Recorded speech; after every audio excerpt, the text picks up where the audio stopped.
All receipt इसमें include है, इसका मतलब रिसिप्ट को सेव करना हो गया था, है ना। चलिए, रिसिप्ट की काउंटिंग का फॉर्मूला ये भी बता दिया, क्योंकि ये भी अपडेट में आ रहा है ना। हो गया है सभी का यहाँ तक? फिर नहीं हुआ? किन किन का नहीं हुआ? बस संख्या कम है ना, कोई दिक्कत नहीं है संख्या बढ़नी नहीं चाहिए बस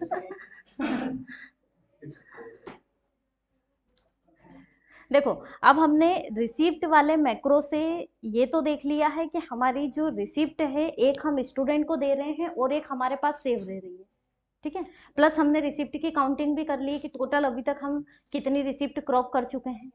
लेकिन अभी भी हमारा जो मैक्रो है वो एक काम कम कर रहा है, जबकि हमारा ये था कि ये ऑल रिसिप्ट पे रिसिप्ट भी सेव करें इसी मैक्रो से, यानी इसी बटन से हमारा पर्टिकुलर रिसिप्ट प्रिंट दें तो स्टूडेंट को भी मिल जाना चाहिए। दूसरा, इसी बटन के द्वारा हमारी रिकॉर्ड में भी फीस जमा हो जानी चाहिए, ठीक है। लेकिन अभी फिलहाल यहाँ जैसे इक्का तो बता रहा है, ये अभी हम हटा दें तो यहाँ पे हमारे स्टूडेंट की देखते हैं डीसीए की कोई भी फीस नहीं है जमा यहाँ पे, ठीक है। जबकि हमारी ऑल रिसिप्ट में डीसीए फर्स्ट वाले स्टूडेंट की सुमित की फीस ये बता रहा है कि 5,000 रुपये क्या कर चुके हैं, हमें जमा कर चुके हैं, है ना। तो अब हमें यहाँ पर ये रिसिप्ट में आएंगे। अब इसी मैक्रो से ये काम कैसे करवाएं कि ये तीनों वर्क अपना कर दें, ठीक है। तो अभी इससे पहले जब मैंने आपको फीस ले जाना बताया था रिसिप्ट से, तो कैसे बताया था कि यहाँ से हम पर्टिकुलरली उस फीस को ले रहे थे, यानी कॉपी कर रहे थे, और एडवांस फिल्टर का यूज करते हुए डेटाबेस में जाकर उसे क्या कर रहे थे, हम पेस्ट कर रहे थे, ठीक है ना। लेकिन उसमें आपने ये देखा होगा कि जब हम उस मैक्रो के द्वारा फीस जमा करते हैं, तो जैसे मान लीजिए किसी स्टूडेंट ने एडमिशन फीस हमें 6,500 की जगह पे 5,000 जमा करवा दी, और फिर बाद में बाकी का 1,500 रुपये फिर वो बाद में जमा कर रहे हैं, 15 दिन बाद, 20 दिन या 1 महीने बाद।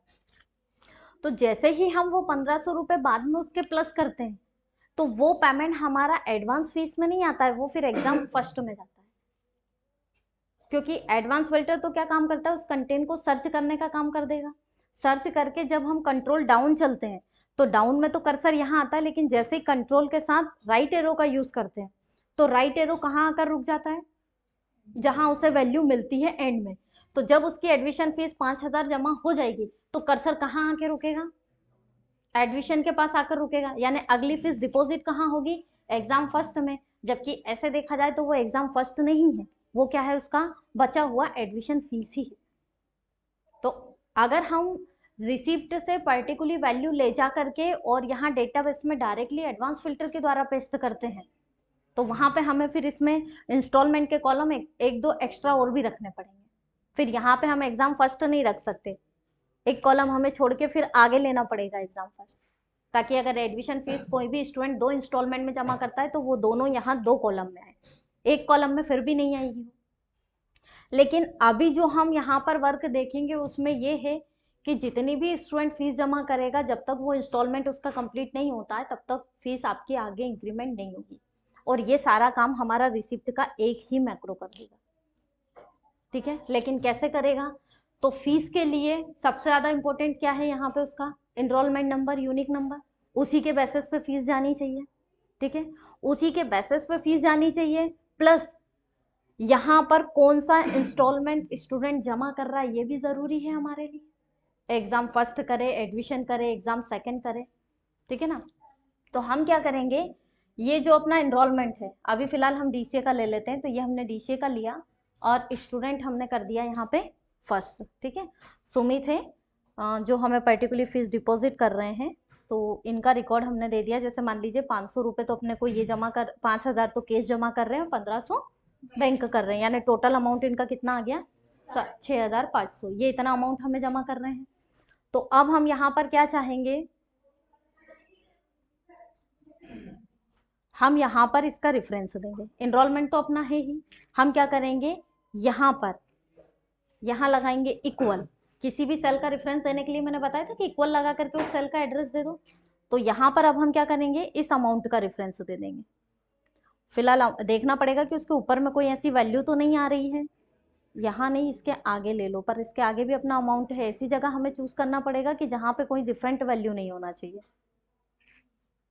नहीं तो वो उस वैल्यू को सपोर्ट करेगा। फिलहाल इस लोगो को हम साइड से रखते हैं। यहाँ ले सकते हैं, ये पूरी रो अपनी नॉर्मली है, इसमें कोई वैल्यू वगैरह नहीं है। तो यहाँ हम दे देते हैं इसमें इक्वल लगा करके पहले इस इनरोलमेंट का नंबर, ये इनरोलमेंट का रेफरेंस है पूरा, तो ये नंबर यहाँ भी आ जाएगा अपना, ठीक है। इसके बाद हम यहाँ पे इक्वल लगाएंगे, इसके बाद अपने अमाउंट का रेफरेंस हमने दे दिया है, ठीक है। अमाउंट का रेफरेंस देने के बाद फिर हमने यहाँ पे क्लिक किया इक्वल, और ये जो इंस्टॉलमेंट स्टूडेंट जमा करेगा इसका रेफरेंस दे दिया, तीनों का रेफरेंस यहाँ दे दिया, क्योंकि अगर मैं यहाँ पे कोई भी चेंजेस करूंगी तो यहाँ इनरोलमेंट में चेंज होगा तो वही चेंज यहाँ पे हो जाएगा अपना, ठीक है ना। आप चाहे तो इसी रो में दे सकते हो, लेकिन इसी रो में तब दे तब ऊपर कोई ऐसा नंबर वगैरह नहीं आए जिससे वो उसको प्लस करके दे दे, ठीक है। तो थोड़ा सा खाली सेल में अपना रेफरेंस पूरा दे दें। अब आप देखेंगे कि ये कंटेंट अपना यहाँ भी आ रहा है, ये कंटेंट अपना यहाँ भी आ रहा है, और चेंज एक जगह करेंगे तो सभी जगह चेंज होगा। जैसे फिर से मैं यहाँ पे डीसीए कर रही हूँ तो ये यहाँ चेंज हुआ, यहाँ पे अगर मैं इंस्टॉलमेंट चेंज करती हूँ तो आप देखेंगे यहाँ इंस्टॉलमेंट चेंज होगा, और अमाउंट भी चेंज करेंगे तो फिर अमाउंट की जगह पे क्या होगा, अमाउंट भी चेंज आएगा, क्योंकि पर्टिकुलरली हमने इक्वल लगा करके उन्हीं सब सेल का क्या दे दिया, उसको रेफरेंस दे दिया है, ठीक है। तो अभी फिलहाल हम देखते हैं कि सुमित हमें एडमिशन फीस ही जमा कर रहे हैं, और एडमिशन फीस में ये अभी हमें 6.5 ही कंप्लीटली जमा करवा रहे हैं, पर यहाँ भी इनरोल है, यहाँ भी है, फीस यहाँ भी है, यहाँ भी आ रही है, एडमिशन फीस यहाँ भी आ रही है, तो थोड़ा कंफ्यूजन रहेगा, डबल डबल डेटा रहेगा।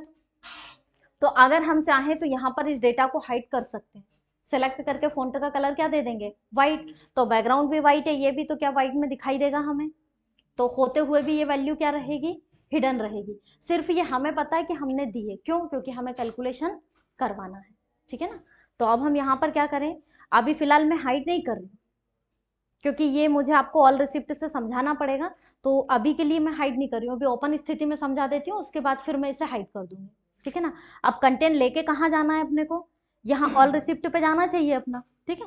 तो अब हम यहाँ से चलते हैं रिसिप्ट पे, और इनका हमें अमाउंट जमा करना है, तो ये रेफरेंस मैंने पर्टिकुलरली यहाँ पे दे रखा है। अब मैंने ये मैक्रो को चला दिया, मैक्रो चलाया, इसके बाद आप देख रहे हैं कि ऑल रिसिप्ट पे लास्ट में सुमित की ये रिसिप्ट कंप्लीटली आ गई है, और जो हमने रेफरेंस दिया था वो तीनों रेफरेंस भी आ रहे हैं। फिलहाल कॉलम की साइज छोटी है इसलिए 6500 शो नहीं हो रहा है, अब आ रहा है, ठीक है। लेकिन अभी भी ये फीस यहाँ आई है, मेरे डेटाबेस में यहाँ पे नहीं आई है। तो अब मुझे ये जो फीस लानी है, सॉरी, वो मुझे रिसिप्ट से यहाँ से नहीं लानी है, अब जो मैं फीस लेके आऊंगी वो ऑल रिसिप्ट से लेके आऊंगी यहाँ, यानी फीस जो रिसिप्ट है पहले ऑल रिसिप्ट पे आ जाए, यानी फीस पहले ऑल रिसिप्ट पे आ जानी चाहिए, फिर ऑल रिसिप्ट से उठ के कहाँ जानी चाहिए, अपने डेटाबेस में जानी चाहिए, ठीक है। तो ये काम कौन करेगा अपना, तो अब हम यहाँ से यहाँ एक फॉर्मूला अपडेट हमें करना पड़ेगा। क्या है फॉर्मूला, तो अभी तक आपने सम फॉर्मूले का यूज किया है, लेकिन सम को अभी तक हमने नॉर्मली किया है सिर्फ वैल्यूओं का सम करने के लिए, लेकिन सम को भी हम कंडीशन के बेसिस पे यूज कर सकते हैं। यानी जब भी किसी कंडीशन के बेसिस पे किसी सेल का या किसी वैल्यू का हमें प्लस करवाना है कंडीशन के बेसिस पे, तो उसके लिए हम किसका यूज करेंगे, सम इफ का। कंडीशन की बात आ गई तो सम के साथ क्या लगेगा, इफ, और जब एक से ज्यादा कंडीशन हो तो वहां पे हम यूज कर सकते हैं सम इफ्स का, ठीक है। तो यहाँ पे अब हम क्या करेंगे, यहाँ हम लगाएंगे इक्वल सम इफ्स का फॉर्मूला, ठीक है, ब्रैकेट असाइन करेंगे। सबसे पहले क्या बोल रहा है फॉर्मूले में, देखो सम रेंज बोल रहा है, मतलब वैल्यू, तो हम कहाँ आएंगे, अपनी वैल्यू कहाँ है, ऑल रिसिप्ट में है, तो हम जाएंगे ऑल रिसिप्ट में। अब इसमें जिस कॉलम में वैल्यू है वो कॉलम सेलेक्ट करो, कौन सा कॉलम है अपना, एच, तो यहाँ से मैंने एच को सेलेक्ट कर लिया कि सबसे पहले किसको देखें, एच वाले कॉलम को देखें। तो उसका कहना है एच वाले कॉलम को तो देख लिया, यानी वैल्यू को तो देख लिया मैंने, लेकिन ये वैल्यू मुझे लेकर जानी है, लेकिन किसके बेसिस पे लेकर जाना है, तो हमने बोला सबसे पहले वैल्यू को देखें, वैल्यू के बाद हमने प्रायोरिटी दी इनरोलमेंट को, तो अपना इनरोलमेंट जी कॉलम में है, तो इसका रेफरेंस हमने दे दिया, सॉरी मैंने कॉमा नहीं लगाया, कॉमा लगाना था, यहाँ पे कॉमा लगाना पड़ेगा अपने को, कॉमा छूट गया था। इसके बाद अब ये जो आ रहा है फॉर्मूला, इसको मैं थोड़ा सा हाइड कर रही हूँ इस तरफ, है ना।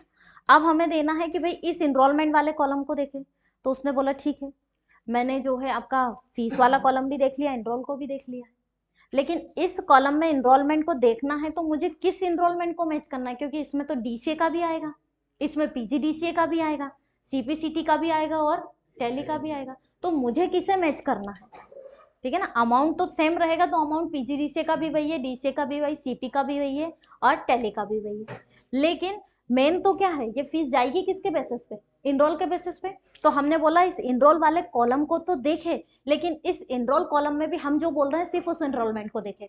तो बोले कौन से इनरोलमेंट को देखना है, तो यहाँ पे लगाओ कॉमा, कि आप देखिए, अब फिर अपने डेटाबेस में जाके उसको बता दो कि इस इनरोलमेंट को देखे, ठीक है ना।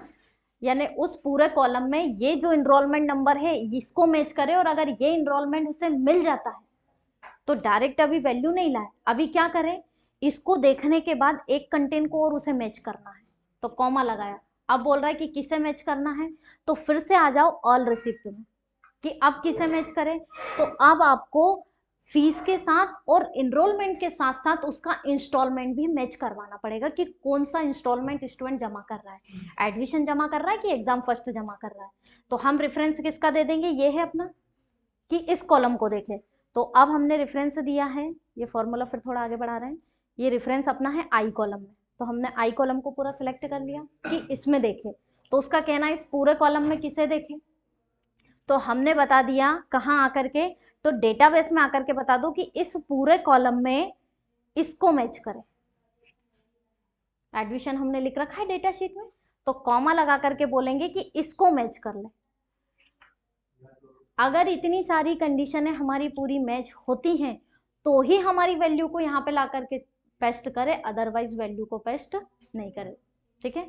अभी आप ब्रैकेट को बंद कर दीजिए और एंटर कर दीजिए। अभी हमारे फॉर्मूले में शायद कहीं मिस हो गया है, कुछ कंटेंट दे नहीं रहा है।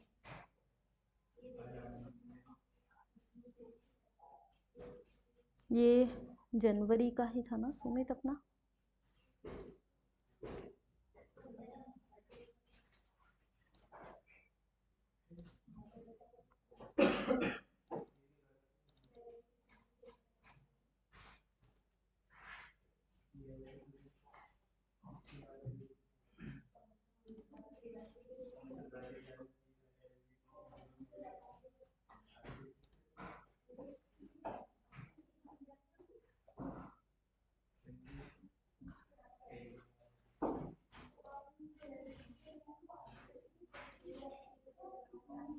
एनरोलमेंट तो सेम, चलो देखते हैं कहाँ मिस हुआ है।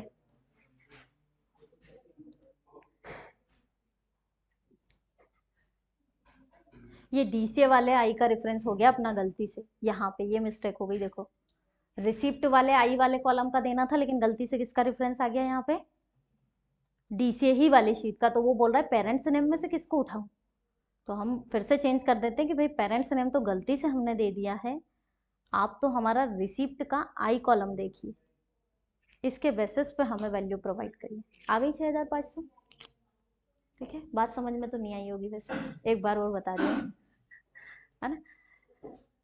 चलिए अब देखो इसी कॉलम में अगर अपने को इसी को पूरे को अपडेट करना है तो डबल क्लिक करके इसको अप्लाई कर दें, लेकिन डबल क्लिक करके अप्लाई करेंगे तो अभी तो ये अप्लाई हो गया है, लेकिन अब देखते हैं कि सेकंड वाले स्टूडेंट की हमें फीस देते हैं या नहीं देते हैं। जैसे सेकंड नंबर पे है भूपेंद्र, तो भूपेंद्र की फीस जमा करते हैं, अब ये पर्टिकुलरली हमें वैल्यू देंगे या नहीं देगा। तो हम गए रिसिप्ट में और यहाँ से हमने इनरोलमेंट चेंज किया, तो हमने दिया सेकेंड, ठीक है। तो आ गया भूपेंद्र का रिकॉर्ड, ठीक है। अब भूपेंद्र मान लीजिए अपने को कैश में जमा कर रहे हैं 4000 रुपये, है ना। और इधर अपन ले लेते हैं अभी के लिए सिर्फ इनका बैंक में 1000 रुपये, यानी टोटल ये अभी कितना जमा करवा रहे हैं, सिर्फ 5000 रुपये, ठीक है। तो ये मैंने यहाँ से मैक्रो चला दिया, मैक्रो चलाया तो हमारा जो है ऑल रिसिप्ट पे अगर हम जाके देखें तो यहाँ पे भूपेंद्र की रिसिप्ट आ चुकी है अपनी, ठीक है। लेकिन भूपेंद्र की रिसिप्ट यहाँ तो आ गई, टोटल अमाउंट भी बता रहा है 5000 रुपये, पर डीसीए वाली शीट पे जाके देखें कि क्या यहाँ पे 5000 आया है, तो यहाँ रिकॉर्ड में नहीं आया है, ठीक है। क्यों नहीं आया है, क्योंकि उसका कहना है कि आपने एक सेल में फॉर्मूला लगा के तो अपडेट कर दिया है, लेकिन इस पूरे कॉलम के लिए ये जो इंस्टॉलमेंट है ये पूरा फिक्स है, मतलब इसमें सिर्फ एडमिशन फीस ही आएगी, इसके अलावा एग्जाम फर्स्ट एग्जाम सेकंड कोई फीस नहीं आनी है। तो जो फिक्स है हम उसे क्या कर देते हैं, इसमें लॉक कर देते हैं। तो यहाँ पर जो एडमिशन फीस है जो आपने लास्ट में उसको सेलेक्ट करके रेफरेंस दिया था, इसको आपको F4 से लॉक करना पड़ेगा। जैसे ही आप इसे F4 से लॉक करेंगे और अप्लाई करेंगे, अब इसी फॉर्मूले को आप आगे तक अप्लाई कर दीजिए। आ गई 5,000 रुपये भूपेंद्र की फीस, ठीक है ना। क्यों? क्योंकि हमने उस पूरे कॉलम के लिए उसे क्या कर दिया है, फिक्स कर दिया कि भाई इस पूरे कॉलम में सिर्फ यही जो फील्ड दे रखी है इसी फील्ड की वैल्यू आनी चाहिए, अदरवाइज कोई और फील्ड हो तो उसकी वैल्यू नहीं आनी चाहिए, ठीक है। अब जैसे हम यहाँ देखें तो भूपेंद्र ने अभी एडमिशन फीस इनकम्प्लीट जमा की है, मतलब 5 ही की है, अभी 1,500 रुपये इनके शेष हैं। तो अब अगर मैं 1,500 रुपये, मान लीजिए कि भूपेंद्र हमें 1,500 रुपये फिर से जमा कर देते हैं, तो अगर वो 1,500 रुपये अगर हमें यहाँ पे जमा करते हैं तो हमारा कहना यह है कि ये एडमिशन फीस में ही आकर जुड़ना चाहिए, आगे वाले कॉलम में अप्लाई नहीं होना चाहिए। तो अब हम एक रिसिप्ट और क्रॉप करके देखते हैं क्या आता है इनका बाकी का अमाउंट। तो रिकॉर्ड तो इनका पूरा ओपन है। अब हम दे देते हैं कि सिर्फ ये हमें कैश ही जमा कर रहे हैं, तो कैश में हमने दे दिया कि टोटल ये हमें कितना कर रहे हैं, 1,500 रुपये, और बैंक से फिलहाल हमने वैल्यू यहाँ पे हटा दी, ठीक है। अब इसको हम यहाँ से फिर से मैक्रो रन कर रहे हैं। अब जैसे ही मैक्रो रन किया, ऑल रिसिप्ट पे जाके हमने यहाँ पे देखा तो यहाँ तो रिसिप्ट आ गई 1,500 रुपये की। अब देख लें कि ये 1,500 रुपये डेटाबेस में जुड़े हैं या नहीं। तो अब हम DCM वाली शीट पे आए, आप देख रहे हैं कि पहले 5,000 था, अब कितना हो गया है, कंप्लीट हो गई फीस। क्यों हो गई? क्योंकि उसने इनरोलमेंट को देखा, अमाउंट को देखा, और वापस से किसको देखा, इंस्टॉलमेंट को देखा। जब उसने इंस्टॉलमेंट देखा यानी फील्ड का नाम देखा कि भाई अभी भी फील्ड का नाम एडमिशन ही है, तो फिर उसने क्या किया, वापस से वैल्यू उसी कॉलम में लाके छोड़ दी। और सम फॉर्मूला लगा रखा था, तो सम का काम है वैल्यूओं को प्लस करना। आई बात समझ में? कितनों को आई समझ में? नहीं आई? चलो फिर से देखते हैं इसको क्या करना है। इसको मैं अब डिलीट कर रही हूँ। हमें एडमिशन फीस लेके आनी है, रिसिप्ट तो ऑल रिसिप्ट पे सभी की पहुंच गई है, ठीक है। अभी हम फीस ला रहे हैं इस ऑल रिसिप्ट से। यहाँ रिसिप्ट को भूल जाओ, यहाँ तो सिर्फ रिकॉर्ड आएगा और अपन फीस देंगे। हमें रिसिप्ट लानी है कहाँ से, फीस लानी है ऑल रिसिप्ट से। तो इसके लिए हम यहाँ पे फॉर्मूला अपडेट करेंगे इक्वल सम इफ्स का, क्योंकि एक से ज्यादा कंडीशन के बेसिस पे हम लेके आएंगे, इसलिए सम के साथ हमने लगाया इफ, और इफ के साथ भी क्या लगा दिया फिर एस, यानी सम इफ्स, ब्रैकेट असाइन किया। तो अब फॉर्मूले का रूल होता है उसके अकॉर्डिंग ही वैल्यू देनी पड़ती है हमें। तो सबसे पहले आपने जैसे ही सम इफ लगाए तो क्या मांग रहा है, सम रेंज मांग रहा है। आप जाओ ऑल रिसिप्ट पे, ये रेफरेंस वगैरह तो अभी मैंने बताया था पूरा, ये सिक्वेंसली रेफरेंस देना पड़ेगा अपने को, है ना। अब यहाँ से किसको लेना है, तो सबसे पहले अमाउंट वाले कॉलम को लो। तो आपका अमाउंट कहाँ आ रहा है, तो हमारा अमाउंट ऐसे यहाँ पे रहा है, लेकिन हमने इसका रेफरेंस यहाँ दे रखा है, तो हम इस वाले कॉलम को लेंगे। तो पहले किसको सेलेक्ट किया, H वाले कॉलम को, फिर क्या किया, यहाँ पे कॉमा लगाया। कॉमा लगाने के बाद उसका कहना है अगले रेंज, तो अगले क्राइटेरिया रेंज मांग रहा है कि इसके बाद क्या। तो हमने बोला ये फीस तो जानी चाहिए, लेकिन इस एनरोलमेंट नंबर के बेसिस पे जानी चाहिए, नहीं तो फिर गलत स्टूडेंट की पहुंच जाएगी। तो हमने इसके बाद इसको इस एनरोलमेंट नंबर जिसमें है उस पूरे कॉलम का रेफरेंस दे दिया। लेकिन उसका कहना है कि इस ऑल रिसिप्ट पे तो आपके चारों कोर्सेज की रिसिप्ट आएगी और चारों के एनरोलमेंट नंबर आएंगे, तो मुझे किसका मैच करना है। तो अब हम यहाँ पे कॉमा लगा करके उसको बताएंगे कि ये हमारे डेटाबेस में जाए और यहाँ पे इस एनरोलमेंट को मैच करे, ठीक है। ये एनरोलमेंट मैच हो जाए, इसके बाद एक और वर्क है इसका कि इसे एक और फील्ड मैच करनी है। तो वो कौन सी, तो वो अपनी मैच करनी है उसको ये एडमिशन फीस।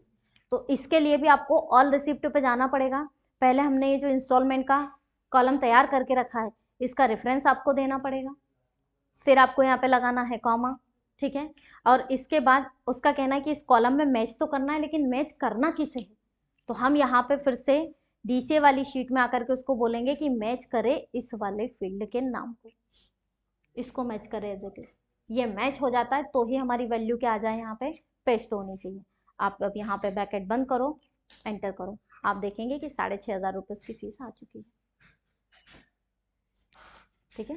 3 से 4 बस कंडीशन लगानी है, उसके आधार पे वो वैल्यू पूरी उठा करके उसी में आपको दे देगा, ठीक है। अब इसी प्रकार मान लीजिए हमें एग्जाम फर्स्ट भी लेकर आना है, बता सकता है कोई स्टूडेंट क्या चेंजेस होगा। एग्जाम फर्स्ट भी लेकर आना है सेम इसी तरह से।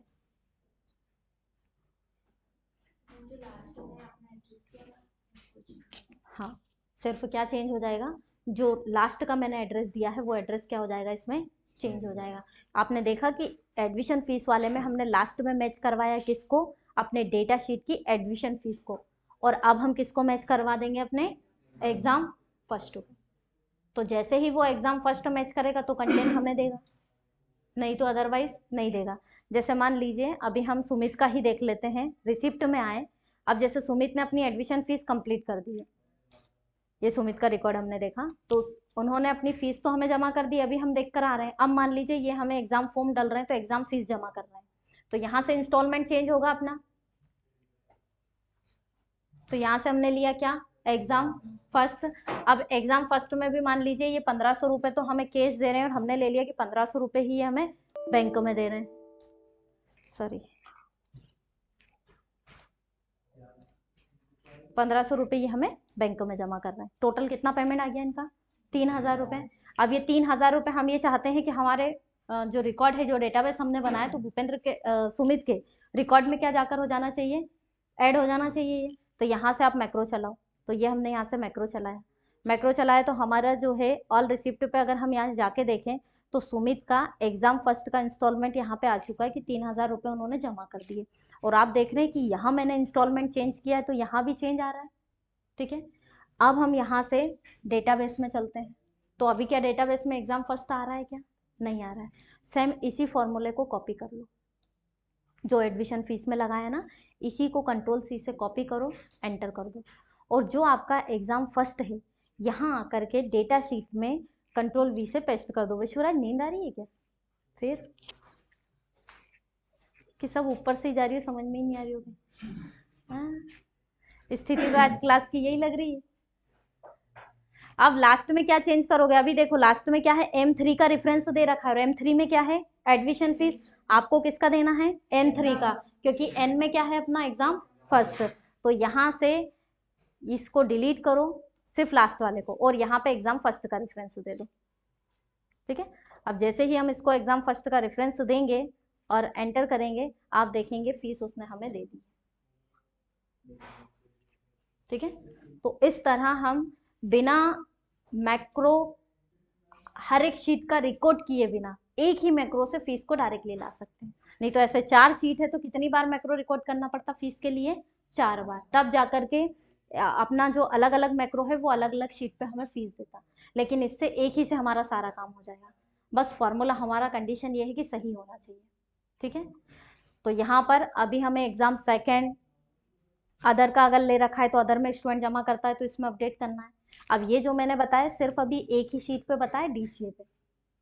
अब इसी तरह यही सेम फॉर्मूला कहाँ लग जाएगा अपना, PGDCA वाली शीट पे, CPCT पे और टेली।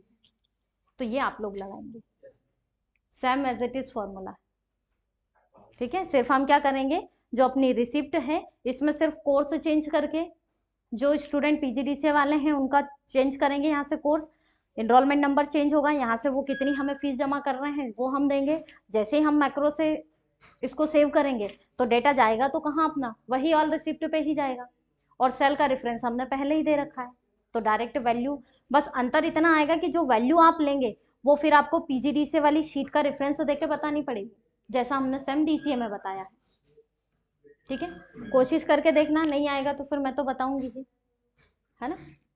चलिए बढ़े और आगे।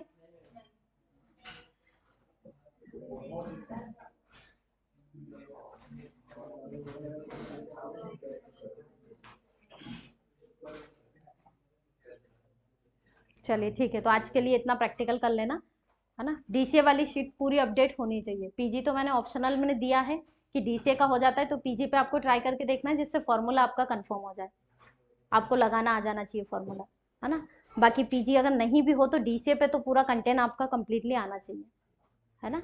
मैं किसी भी स्टूडेंट की डेटाबेस ओपन करवा करके और इसमें किसी भी स्टूडेंट का फीस जमा करवा के देखूंगी कि इनकी फीस जमा करके बताइए और इनके रिकॉर्ड में आनी चाहिए, ठीक है ना।